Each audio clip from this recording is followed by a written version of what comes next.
बिस्मिल्लाहिर्रहमानिर्रहीम। मैं हूँ इंजीनियर अबूज़र गफ़ारी मार्केटिंग के प्लेटफॉर्म से आज आपके सामने हाज़िर हूँ एक ऐसे टॉपिक के ऊपर जो बहुत ज़्यादा इम्पोर्टेंट है। जब से B17 फ़ेज़ 2 और फैसल टाउन फ़ेज़ 2 ये दो प्रोजेक्ट लॉन्च हुई है, तो लोग ये सवाल हमसे कर रहे हैं हर प्लेटफॉर्म के ऊपर कि कोऑपरेटिव हाउसिंग सोसाइटी क्या होता है और प्राइवेट हाउसिंग सोसाइटी का क्या मतलब है। जब फैसल टाउन फ़ेज़ 2 लॉन्च हुआ तो लोगों ने यही कहा कि चौधरी अब्दुल मजीद साहब का प्रोजेक्ट है, और जब B17 का फ़ेज़ 2 लॉन्च हुआ तो लोग आपको यही बता रहे हैं कि कोऑपरेटिव हाउसिंग सोसाइटी है ये। तो इसमें क्या फ़र्क है, ये भी ज़ाहिर बात है। लोग इन्वेस्टमेंट जब करते हैं तो वो चाहते हैं कि डिटेल का पता हो कि कोऑपरेटिव का क्या मकसद है, ये प्राइवेट नहीं सरकारी प्रोजेक्ट है या सरकारी नहीं या नीम सरकारी है। ये बहुत इंपॉर्टेंट टॉपिक है। आज मैंने सोचा कि इसके बारे में मैं आपको जितनी मालूमात मेरे पास है और मैंने इकट्ठी की है वो आपके साथ शेयर करूँ। सबसे पहले अगर मैं आपको ये बता दूँ कि पाकिस्तान के अगर आप तारीख़ देखें तो इससे पहले जो है कोई गवर्नमेंट की ही सिर्फ स्कीमें आती थी, चाहे F11, F10, F7 जिधर इस्लामाबाद कश्मीर हाईवे के साथ है, G10, G6, G7 जी का सीरीज़ है। इसी तरह I का जो सीरीज़ है I11, I10, I9, तो ये सारे जो है सिर्फ गवर्नमेंट ही जो है सेक्टर बनाते थे। इस KPK में जाए, पेशावर में हाथाबाद, इस तरह लाहौर में LDA के प्रोजेक्ट, तो ये सारे प्रोजेक्ट सिर्फ गवर्नमेंट ही कोई स्कीम लेके आते थे और इनके अलावा कोई कोऑपरेटिव या कोई इसी तरह जो है सीन नहीं था या कोई प्राइवेट हाउसिंग स्कीम। तो इसके बाद जो है आहिस्ता आहिस्ता कोऑपरेटिव जो है सेक्टर खुल गया और कोऑपरेटिव ने जो है हाउसिंग सेक्टर जो है बना रहे मुख्तलिफ डिपार्टमेंट्स। और बाद जो है अभी इस वक्त जो 3-4 साल हो गए तो प्राइवेट हाउसिंग का बड़ा ट्रेंड चल रहा है। हर जो डेवलपर है वो प्राइवेट हाउसिंग सोसाइटी बना के जो है जो मुतालिका इदारा है वहाँ से इनकी NOC अप्रूव करके लोग अपनी अपनी स्कीमें बनाती है और बेचती है। तो इस वक्त अगर मैं आपको ये बता दूं कि जो B17 का फ़ेज़ 2 है वो कोऑपरेटिव है और जो फैसल टाउन है वो है प्राइवेट हाउसिंग सोसाइटी। कोऑपरेटिव अगर मैं आपको ये बता दूं, कोऑपरेटिव का जो है एक डिपार्टमेंट है कोऑपरेटिव सोसाइटीज़ डिपार्टमेंट, F8 मरकज़ में इनका ऑफिस है। ये सारी कंडक्ट करते हैं, ये गवर्नमेंट के अम्ब्रेला के अंडर आता है और जितने भी डिपार्टमेंट चाहे PIA है, चाहे कोई और इन्वायरमेंट डिपार्टमेंट है या कोई सुप्रीम कोर्ट है, जितने भी उनकी जो है एम्प्लॉयज़ के लिए जो है वो प्लॉट देते हैं और वो कोऑपरेटिव के जो है इदारे को जो है वो रन करता है।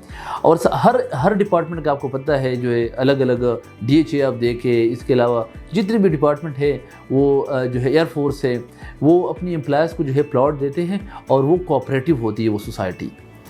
अब अगर आप मल्टी प्रोफेशनल को देखें, ये भी कोऑपरेटिव हाउसिंग सोसाइटी है, ये गवर्नमेंट के अम्ब्रेला के अंडर आते हैं। NOC दोनों की ही मुतालिका इदारे से ये अप्रूव होनी है, चाहे वो RD है रावलपिंडी डेवलपमेंट अथॉरिटी है, PDA पेशावर डेवलपमेंट अथॉरिटी है या CDA कैपिटल डेवलपमेंट अथॉरिटी है, चाहे प्राइवेट हाउसिंग सोसाइटी हो चाहे कोऑपरेटिव हो, NOC दोनों की इस इदारे से ही अप्रूव होनी है। लेकिन सिर्फ जो है उनकी डिटेल ये है कि ये गवर्नमेंट का जो इनके अंदर इलेक्शन होते हैं, क्योंकि आपको पता है कि इस इदारे की कोई इंडिविजुअल बंदा मालिक नहीं होता, कोऑपरेटिव का कोई इंडिविजुअल बंदा ऑनर नहीं होता, इसका कोई मालिक नहीं होता, इसकी एक गवर्निंग बॉडी होती है, उनके लिए इलेक्शन होता है और जो इलेक्शन में हिस्सा लेते हैं ये वही लोग लेंगे जो उस सोसाइटी में उनका प्लाट हो। तो वो इलेक्शन लेते हैं, इसमें प्रेसिडेंट होता है, वाइस प्रेसिडेंट होता है, जनरल सेक्रेटरी होती है, एक गवर्निंग बॉडी के मेंबर होते हैं, वो सारे मिल के इनको चलाते हैं। और वो जो है जो कोऑपरेटिव सोसाइटीज़ डिपार्टमेंट है वो उनको देखते हैं। जो इलेक्शन इनका होता है वो भी कोऑपरेटिव हाउसिंग सोसाइटी का डिपार्टमेंट, जो गवर्नमेंट का डिपार्टमेंट है वो इनको कंडक्ट करते हैं इन इलेक्शन को। तो ये बड़ी इंपॉर्टेंट है। इसका मतलब ये है कि ये गवर्नमेंट की, आप सेमी गवर्नमेंट कह सकते हैं, ये गवर्नमेंट का जो है आप स्कीम कह सकते हैं। लेकिन जो प्राइवेट है, प्राइवेट के लिए भी ये कंडीशन है कि उन्होंने भी मुतल्लिका इदारा से जो है इदारे से जो है इनकी NOC लेनी है, चाहे RDA के अंडर आता है, CDA के अंडर आता है, LDA के अंडर आता है या PDA के अंडर आता है। जिस सूबे में बनती है, कैपिटल में बनती है CDA capital development authority Islamabad की, या वहाँ से जिस एरिया में आती है उस एरिया से NOC ज़रूर लेनी है। लेकिन उनका मालिक जो होता है वो एक बंदा होता है, वो एक प्राइवेट बंदा होता है, वो एक सोसाइटी का मालिक होता है, ऑनर होता है। तो ये उसमें जो टोटल है फ़र्क है। तो अब अगर इन्वेस्टमेंट पर्पज़ के लिए आप देखें तो अगर आपका प्लॉट कोऑपरेटिव में है तो इसका मतलब ये है कि आप पूरी सोसाइटी के आप एक मालिक समझे जाते हैं। آپ اس کے لیے ان کے پریزیڈنٹ بھی بن سکتے ہیں، ایک پوری سوسائٹی کو رن بھی کر سکتے ہیں، اور آپ کا جو ہے پلاٹ ہے آپ کے کوئی مالک نہیں، کوئی آنر نہیں اس سوسائٹی کے۔ لیکن پرائیویٹ میں ظاہر بات ہے، فیصل ٹاؤن فیز 2 ہے، فیصل ٹاؤن فیز 1 ہے، فیصل ہل ہے، فیصل مرگلہ سٹی ہے، جتنے بھی پروجیکٹ ہیں ان کا جو آنر ہے، جو ان کے چیئرمین ہیں، وہ ہے چودھری عبد المجید صاحب۔ لیکن اگر کوآپریٹیو کا دیکھیں، آج جو پریزیڈنٹ ہے وہ راؤ انور صاحب ہے، اور دوبارہ جب 3 سال کے بعد الیکشن ہوگا تو ان کا جو پریزیڈنٹ ہے کوئی اور بھی آ سکتا ہے۔ لیکن جو ہے پرائیویٹ میں یہ نہیں ہوتا، یہ ان کا جو ہے بیسیکلی فرق ہے۔ لیکن اگر تھوڑا سے میں کوآپریٹیو کی تاریخ آپ کو بتا دوں، اس کا یہ مطلب نہیں ہے کہ جو بھی کوآپریٹیو ہاؤسنگ اسکیم ہے وہ سب اچھے ہیں۔ پاکستان کی تاریخ میں جتنے بھی کوآپریٹیو ہاؤسنگ سوسائٹیز آئی ہے وہ ناکام ہوئی ہے، لوگوں کو ڈیلیور نہیں کیا، 25 سال سے پلاٹ نہیں دے رہے، جو گورننگ باڈی ہے وہ کرپشن کرتے ہیں، اپنے پیسے بناتے ہیں اور لوگوں کو پلاٹ نہیں دیتے۔ لیکن اسلام آباد راولپنڈی کے ریجن میں اگر بات کی جائے تو وہ MPCHS ہے، multi professional cooperative housing society. یہ ادارہ جو ہے اس نے جتنے بھی پروجیکٹ کیے ہیں وہ سارے کامیاب ہیں، اور یہ ایک اچھی میکینزم سے، ایک اچھی پروفیشنل طریقے سے یہ باڈی رن ہو رہی ہے۔ اس کی بیسک جو وجہ ہے وہ یہ ہے کہ چودھری عبد المجید صاحب کی جو ہے یہ 1990 سے ان ادارے کے ساتھ جو ہے جو منسلک ہے، جو ان کے ساتھ ابھی بھی اگر آپ دیکھیں، چودھری عبد المجید صاحب MPCHS کے نہ چیئرمین ہے، نہ پریزیڈنٹ ہے، نہ جنرل سیکرٹری ہے، نہ کوئی ممبر ہے، لیکن اس کے باوجود اس پروجیکٹ کو جو ہے 1990 سے چلا رہے ہیں، اور یہ گورنمنٹ کو بھی پتہ ہے، اور جو اس ملٹی پروفیشنل کے جو پریزیڈنٹ ہے وہ راؤ انور صاحب ہے، ان کو بھی پتہ ہے۔ لیکن اس لیے ان کو بھی ساتھ ساتھ لگایا ہوا ہے کہ یہ ایک ایسا بندہ ہے کہ اس نے MPCHS سے ان کا کیریئر جو سٹارٹ ہوا ہے، اور یہ آج تک ان کی جو ہے لویلٹی، وفاداری اس پروجیکٹ کے ساتھ ہے، اس ادارے کے ساتھ ہے، اور وہ ان کو چلا رہے ہیں۔ تو ناظرین، اگر اسلام آباد راولپنڈی کے ریجن میں دیکھیں تو میں سمجھتا ہوں کہ گننے چنے جو ہے 3-4 پروجیکٹ ہوں گے جو کامیاب ہے، جس نے جو ہے لوگوں کو اپنے پلاٹ ڈیلیور کیے ہیں۔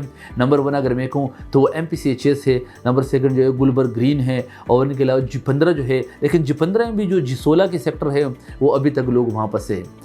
تو ان کے علاوہ G17 بھی آیا ہے، وہ بھی سپریم کورٹ کے انڈر جو کوآپریٹیو ہے ان کے انڈر ہے، وہ بھی ابھی تک کامیاب نہیں ہوا ہے۔ لیکن ناظرین، میں آپ کو یہ بتا دوں کہ اگر آپ یہ چاہتے ہیں کہ آپ کو کوآپریٹیو ادارے کے ساتھ جو ہے پلاٹ لینا چاہیے، تو اس میں بھی آپ نے جو ہے ایڈوائس کنسلٹنسی لینی ہے کہ کون کام کر رہا ہے، کس نے ڈیلیور کیا ہے، کس کا پروفائل کیا ہے، کب سے کام کر رہا ہے، اور ابھی تک اس گورننگ باڈی نے کیا کامیابی حاصل کی۔ یہ بہت ہی امپورٹنٹ بات ہے۔ اب اگر میں آپ کو تھوڑا سا MPCHS فیز 2 کا بتا دوں تو اس میں یہ ہے کہ آپ انویسٹمنٹ کر سکتے ہیں۔ اگر آپ MPCHS فیز 2 میں انویسٹمنٹ کرنا چاہتے ہیں، وہ بھی ایک کوآپریٹیو ہاؤسنگ سوسائٹی ہے۔ اگر اس کے بارے میں ڈیٹیل آپ کو نہیں پتہ کہ اس نے کیا پروجیکٹ ڈیلیور کیے، تب غفاری مارکیٹنگ کے ساتھ رابطہ کریں، اور میں آپ کو یہ بتا دوں کہ E11-1، E11-3، G17 فیز 1 اور ٹیلی گارڈن F17 اور ان کے علاوہ آرچرڈ فارم ہاؤسز، یہ سارے پروجیکٹ جو ہے یہ MPCHS ملٹی پروفیشنل کوآپریٹیو ادارے نے کامیابی کے ساتھ سارے پروجیکٹ ڈیلیور کیے، اور سب لوگوں کو اپنے اپنے پلاٹ دے چکے ہیں۔ ان کے ساتھ ساتھ انہوں نے ابھی جو لانچ کیا ہے وہ ہے MPCHS B17 فیز 2۔ اگر آپ انویسٹمنٹ کرنا چاہتے ہیں، غفاری مارکیٹنگ ایک کوآپریٹیو ادارے کے ساتھ ایز اے اتھورائزڈ پارٹنر کام کر رہے ہیں۔ ہماری جو ہے آپ کنفرمیشن بھی لے سکتے ہیں سوسائٹی سے غفاری مارکیٹنگ کی کہ ہم ان کے ساتھ اتھورائزڈ پارٹنر ہیں۔ اور اس کے ساتھ ساتھ میں آپ کو یہ بتا دوں کہ اگر آپ چاہتے ہیں کہ اسی طرح انفارمیشن جو ہے ہاؤسنگ سوسائٹی کے بارے میں، آج کل مارکیٹ میں بڑی بے شمار باتیں ہو رہی ہے، لوگ غلط انفارمیشن فیڈ کرتے ہیں لوگوں کو، تو انشاءاللہ تعالی غفاری مارکیٹنگ کی پلیٹ فارم سے ہم آپ کو کریکٹ اتھینٹک انفارمیشن لے کے آئیں گے۔ اور اگر آپ چاہتے ہیں کہ اس طرح انفارمیشن آپ کو ملنی چاہیے تو بہت ضروری ہے کہ غفاری مارکیٹنگ چینل کو سبسکرائب کریں اور بیل آئیکن کا بٹن دبائیں تاکہ جو بھی آنے والی اپڈیٹ ہے وہ آپ کو ملتی رہے۔ اجازت چاہتا ہوں، ابو ذر غفاری، غفاری مارکیٹنگ۔ اللہ حافظ۔